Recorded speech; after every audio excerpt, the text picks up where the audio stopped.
मित्रों, पांडवों का महाप्रस्थान और स्वर्गारोहण के चौथे भाग में आपका हार्दिक स्वागत है।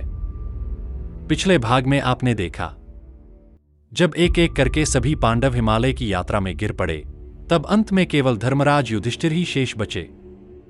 उन्हें स्वर्ग ले जाने के लिए स्वयं देवराज इंद्र दिव्य रथ लेकर आए, किंतु युधिष्ठिर ने उस आमंत्रण को अस्वीकार कर दिया, क्योंकि वे अपने उस वफादार कुत्ते को छोड़ना नहीं चाहते थे।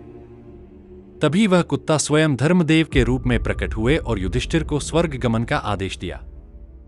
अब प्रश्न यह है, स्वर्ग पहुंचने पर धर्मराज युधिष्ठिर की कैसी परीक्षा हुई और क्या वे उन कठिन परीक्षाओं में सफल हो पाए? आइए जाने इस रहस्यमय और प्रेरणादायी कथा में। पांडवों का महाप्रस्थान और स्वर्गारोहण, चौथा भाग। जन्मेजय ने पूछा, मुने, मेरे पूर्व पितामह पांडव और धृतराष्ट्र के पुत्र स्वर्गलोक में पहुंचकर किन किन स्थानों को प्राप्त हुए? मैं यह सब सुनना चाहता हूं। वैशंपायन जी ने कहा, जन्मेजय, जहां तीनों लोकों का अंतर्भाव है, उस स्वर्ग में पहुंचकर तुम्हारे पूर्व पितामह युधिष्ठिर आदि ने जो कुछ किया वह बताया जाता है। सुनो।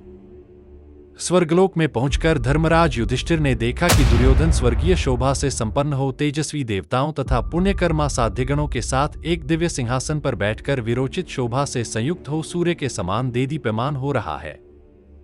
दुर्योधन को ऐसी अवस्था में देख उसे मिली हुई शोभा और संपत्ति का अवलोकन कर राजा युधिष्ठिर अमर्ष से भर गए और सहसा दूसरी ओर लौट पड़े। फिर उच्च स्वर से उन सब लोगों से बोले, देवताओं, जिसके कारण हमने अपने समस्त सुहृदों और बंधुओं का हठपूर्वक युद्ध में संहार कर डाला और सारी पृथ्वी उजाड़ डाली, जिसने पहले हम लोगों को महान वन में भारी क्लेश पहुंचाया था तथा जो निर्दोष अंगों वाली हमारी धर्मप्रायणा पत्नी पांचाल राजकुमारी द्रौपदी को भरी सभा में गुरुजनों के समीप घसीट लाया था, उस लोभी और अदूरदर्शी दुर्योधन के साथ रहकर मैं इन पुण्यलोकों को पाने की इच्छा नहीं रखता। देवगण, मैं दुर्योधन को देखना भी नहीं चाहता। मेरी तो वहीं जाने की इच्छा है जहां मेरे भाई हैं। मित्रों, स्वर्ग में दुर्योधन को देवतुल्य वैभव में देखकर युधिष्ठिर का मन व्याकुल हो उठा। मैं आपसे पूछता हूं, क्या आपके साथ भी वही हुआ होता जो युधिष्ठिर के साथ हो रहा था, तो आप क्या करते? आपकी प्रतिक्रिया कैसी होती? क्या आप युधिष्ठिर से कुछ अलग सोच रखते, या आप भी वही बोलते जो युधिष्ठिर बोले? अपने विचार और कमेंट लिखिए। उन्हें यानी युधिष्ठिर को यह दृश्य असहनीय लगा। अधर्म का प्रतीक व्यक्ति स्वर्ग में सम्मानित और धर्म के लिए सब कुछ त्याग देने वाले उनके प्रियजन कहीं दिखाई न दें। भीतर गहरी वेदना और विरोध की अग्नि उठी। उनके शब्दों में केवल क्रोध नहीं, बल्कि आहत न्यायबोध झलक रहा था। उन्होंने देवताओं से कहा कि यदि स्वर्ग में भी अधर्म को स्थान मिला है, तो उन्हें ऐसा स्वर्ग स्वीकार नहीं। उनका हृदय अपने भाइयों के साथ सत्य और धर्म के पथ पर ही रहना चाहता है। यह क्षण युधिष्ठिर की आत्मा की पुकार थी। जहां धर्म नहीं, वहां स्वर्ग भी व्यर्थ है। आगे कथा में यह सुनकर नारद जी उनसे हंसते हुए बोले, नहीं नहीं, ऐसा न कहो। स्वर्ग में निवास करने पर पहले का वैर विरोध शांत हो जाता है। महाबाहु युधिष्ठिर, तुम्हें राजा दुर्योधन के प्रति किसी तरह ऐसी बात मुंह से नहीं निकालनी चाहिए। मेरी इस बात को ध्यान देकर सुनो। ये राजा दुर्योधन देवताओं सहित उन श्रेष्ठ नरेशों द्वारा भी पूजित एवं सम्मानित होते हैं जो कि चिरकाल से स्वर्गलोक में निवास करते हैं। इन्होंने युद्ध में अपने शरीर की आहुति देकर वीरों की गति पाई है। जिन्होंने युद्ध में देवतुल्य तेजस्वी तुम समस्त भाइयों का डटकर सामना किया है, जो पृथ्वीपति दुर्योधन महान भय के समय भी निर्भय बने रहे, उन्होंने क्षत्रिय धर्म के अनुसार यह स्थान प्राप्त किया है। वत्स, इनके द्वारा जुए में जो अपराध हुआ है, उसे अब तुम्हें मन में नहीं लाना चाहिए। द्रौपदी को भी इनसे जो क्लेश प्राप्त हुआ है, उसे अब तुम्हें भुला देना चाहिए। तुम लोगों को अपने भाई बंधुओं से युद्ध में या अन्यत्र और भी जो कष्ट उठाने पड़े हैं, उन सबको यहां याद रखना तुम्हारे लिए उचित नहीं है। अब तुम राजा दुर्योधन के साथ न्यायपूर्वक मिलो। नरेश्वर, यह स्वर्गलोक है। यहां पहले के वैर विरोध नहीं रहते हैं। मित्रों, नारद जी के इन वचनों में गहरा आध्यात्मिक संदेश छिपा है। वे युधिष्ठिर को समझाते हैं कि स्वर्ग वह स्थान है जहां मनुष्य अपने सांसारिक द्वेष, क्रोध और वैर भाव को पीछे छोड़ देता है। वहां न कोई शत्रु होता है, न कोई मित्र। सब आत्माएं अपने अपने कर्मों के अनुसार शांति और फल को प्राप्त करती हैं। नारद युधिष्ठिर को यह बोध कराते हैं कि दुर्योधन के पापों की स्मृति लेकर स्वर्ग में प्रवेश करना स्वयं अपने हृदय को कलुषित करना है। दुर्योधन ने युद्ध भूमि में निर्भय होकर क्षत्रिय धर्म का पालन किया और वीर गति पाई। इसी कर्म के फलस्वरूप वह स्वर्ग का अधिकारी हुआ। वे यह भी कहते हैं कि जो कुछ अतीत में हुआ, जुए का अन्याय, द्रौपदी का अपमान, युद्ध के क्लेश, वह अब समाप्त हो चुका है। धर्म का मार्ग यही है कि वैर विरोध को त्याग कर क्षमा और समत्व की भावना अपनाई जाए। इस प्रकार नारद जी का संदेश है कि जहां द्वेष नहीं, वहीं सच्चा स्वर्ग है।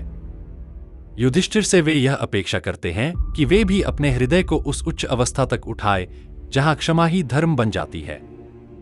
मित्रों, संसार शब्द संस्कृत के मूल सम, एक साथ और श्री, बहना, चलना धातुओं से बना है। इसका अर्थ है लगातार प्रवाहित होने वाला चक्र या जीवन और मृत्यु का अखंड क्रम। संक्षेप में, संसार का अर्थ है जन्म, मृत्यु और पुनर्जन्म का अंतहीन चक्र। यह वह क्षेत्र है जहां जीव अपने कर्मों के अनुसार बार बार जन्म लेता है, सुख दुख का अनुभव करता है और मोह, वासना, लोभ आदि बंधनों में फंसा रहता है। दार्शनिक अर्थ में संसार केवल भौतिक जगत नहीं, बल्कि हमारी आसक्तियों और इच्छाओं से निर्मित जीवन चक्र है। जब कोई व्यक्ति ज्ञान, वैराग्य और आत्मबोध प्राप्त कर लेता है, तब वह इस संसार चक्र से मुक्त होकर मोक्ष को प्राप्त करता है। मित्रों, यह संसार बना ही है कर्मों का भोग भोगने के लिए। संसार में सार वस्तु क्या है? क्या आप जानते हैं? नारद यही युधिष्ठिर को बता रहे हैं। दुश्मनी, दोस्ती, लड़ाई, चोरी, डकैती आदि ये सब संसार के विकार है और इन विकारों को पार करने वाला मनुष्य मोक्ष का अधिकारी होता है। नारद जी ने युधिष्ठिर को बताया कि शरीर छूटने के बाद कोई किसी का दोस्त दुश्मन नहीं रह जाता, क्योंकि वास्तव में जीव भगवान का अंश है। उसका पाप पुण्य से कोई लेना देना नहीं। ये पाप पुण्य तो शरीर के धर्म है और शरीर में जीव रहते हुए ही वे धर्म लागू होते हैं। शरीर छूटने के बाद उसका कोई अर्थ नहीं रह जाता। देखते हैं आगे कथा में क्या हुआ। नारद जी के ऐसा कहने पर युधिष्ठिर ने अपने भाइयों का पता पूछा और यह बात कही। देवर्षे, जिसके कारण घोड़े, हाथी और मनुष्यों सहित सारी पृथ्वी नष्ट हो गई, जिसके वैर का बदला लेने की इच्छा से हमें भी क्रोध की आग में जलना पड़ा, जो धर्म का नाम भी नहीं जानता था, जिसने जीवन भर भूमंडल के समस्त सुहृदों के साथ द्रोह ही किया है, उस पापी दुर्योधन को यदि ये सनातन वीर लोग प्राप्त हुए हैं, तो जो वे वीर, महात्मा, महान व्रतधारी, सत्य प्रतिज्ञ, विश्वविख्यात शूर और सत्यवादी मेरे भाई हैं, उन्हें इस समय कौन से लोग प्राप्त हुए हैं? मैं उनको देखना चाहता हूं। कुंती के सत्य प्रतिज्ञ पुत्र महात्मा कर्ण से भी मिलना चाहता हूं। धृष्टद्युम्न, सात्यकी तथा धृष्टद्युम्न के पुत्रों को भी देखना चाहता हूं। ब्राह्मण, नारद जी, जो भूपाल क्षत्रिय धर्म के अनुसार शस्त्रों द्वारा वध को प्राप्त हुए हैं, वे कहाँ हैं? मैं इन राजाओं को यहां नहीं देखता हूं। मैं इन समस्त राजाओं से मिलना चाहता हूं। विराट, द्रुपद, धृष्टकेतु आदि पांचाल राजकुमार, शिखंडी, द्रौपदी के सभी पुत्रों तथा दुर्धर्ष वीर अभिमन्यु को भी मैं देखना चाहता हूं। मित्रों, युधिष्ठिर की परीक्षा अब और भी गहरी हो चली थी। यह परीक्षा उनके धर्म, धैर्य और करुणा की पराकाष्ठा थी। सोचिए, स्वर्ग जैसे दिव्य लोक में उन्हें वही दृश्य दिखाया गया जिसे वे देखना कभी नहीं चाहते थे। जहां अन्याय और अधर्म के प्रतीक दुर्योधन को वैभव और सम्मान मिला हुआ था। यह दृश्य किसी भी मनुष्य को विचलित कर देता, परंतु युधिष्ठिर का मन फिर भी स्थिर रहा। विपरीत परिस्थिति में भी उनका विचार अपने बंधुओं और प्रियजनों पर ही केंद्रित था। वे स्वर्ग के वैभव से मोहित नहीं हुए, न ही इंद्र के साथ बैठने की आकांक्षा की। उनके लिए सच्चा सुख उन भाइयों और प्रियजनों के संग था, जिन्होंने सत्य और धर्म के लिए अपना सर्वस्व न्योछावर कर दिया था। उनका हृदय करुणा से भरा हुआ था। वे स्वयं स्वर्ग में होते हुए भी उन आत्माओं के बारे में चिंतित थे, जो संघर्ष में बलिदान हो गईं। यह युधिष्ठिर की आत्मा की वह ऊंचाई थी जहां स्वार्थ, क्रोध और अहंकार का कोई स्थान नहीं रह जाता। सचमुच यही धर्मराज का असली तेज था, जहां दूसरों के दुख में भी करुणा जागे और स्वर्ग का सुख भी त्यागने में संकोच न हो। मित्रों, स्वर्ग जहां सब कुछ पूर्ण है, जहां न दुख है, न अभाव, न वैर विरोध। पर क्या आप जानते हैं, स्वर्ग में भी धर्मराज युधिष्ठिर की सबसे कठिन परीक्षा ली गई। वह परीक्षा थी न्याय और करुणा के बीच चयन की। एक ओर था दुर्योधन, जिसे अधर्म का प्रतीक माना गया, दूसरी ओर उनके वे प्रियजन जिन्होंने धर्म के लिए सब कुछ बलिदान किया। युधिष्ठिर का हृदय आहत हुआ, पर उन्होंने फिर भी अपने धर्म को नहीं छोड़ा। उन्होंने वैभव नहीं, सत्य चुना, वैर नहीं, करुणा चुनी, स्वर्ग नहीं, धर्म को प्राथमिकता दी। नारद जी ने उन्हें सिखाया, जहां क्षमा है वहीं सच्चा स्वर्ग है। और युधिष्ठिर ने अपने आचरण से यह सिद्ध किया कि धर्म केवल युद्ध भूमि में नहीं, हृदय में जीता जाता है। इस प्रकार मित्रों, युधिष्ठिर ने उस स्वर्ग में प्रवेश किया जहां न वैर था, न द्वेष, केवल आत्माओं की एकता और शांति थी। उन्होंने समझ लिया कि स्वर्ग का अर्थ सोने चांदी के महलों में रहना नहीं, बल्कि अपने भीतर क्षमा, समत्व और सत्य को जगा लेना ही सच्चा स्वर्ग है।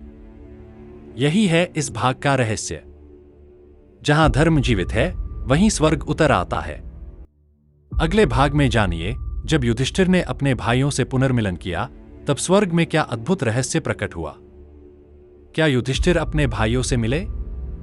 क्या मिलने पर वे प्रसन्न हुए? जय हिंद, जय श्री राम।